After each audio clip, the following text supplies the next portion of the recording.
I think leading in the community is an interesting term for me because when I think of a leader, I think of someone who submits. I think of someone who exemplifies. I think of someone who is willing to go first, to do the hard things, not to receive the glory, not to receive the accolades, not to receive the title. It's the person who's willing to actually do what it takes even when no one is looking, to fulfill what will satisfy many.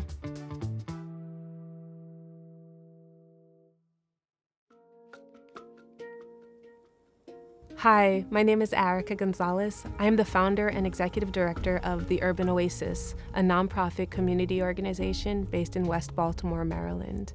I'm also a member of the Weave community. There are so many moments in life that sort of put you in a position of tension, where you have to either rise to the occasion or take a step back. And in creating the Urban Oasis, I found myself in this position of tension where I had to see what kind of life did I desire? What kind of life do my children deserve? What kind of life do my neighbors deserve?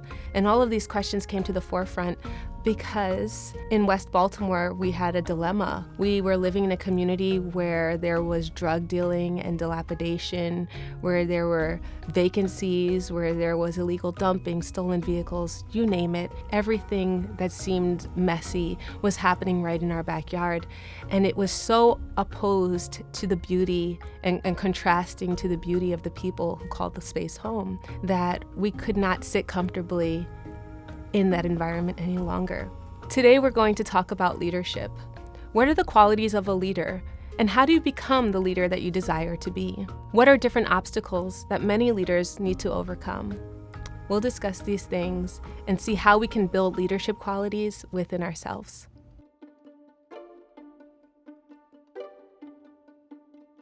There's something very important that I think every leader should reflect upon. And this is something that you reflect on within yourself. It's how do you perceive the people you will lead? What you think about others will directly affect how you will lead them. As leaders, it's important that you address your biases, that you address misconceptions, your perceptions of others, because to understand the value of another individual and how that value is poured into building up your initiatives and your leadership potential is of great importance. And so valuing who you have when you have them, I think, is the best thing that you can do as a leader. Take the time to listen, take the time to hear, and take the time to interact with the people who are actually in front of you, not your perception of how they should be.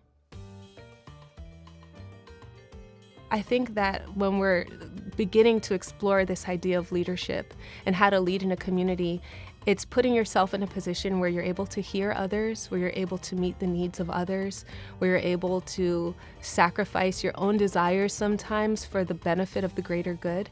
It's practicing patience, and it's practicing the strengthening of character. So the Urban Oasis started its programming early 2020. And if any of you guys will remember, that was really when COVID hit us. And we were met with a dilemma because we were told we could be socially distanced.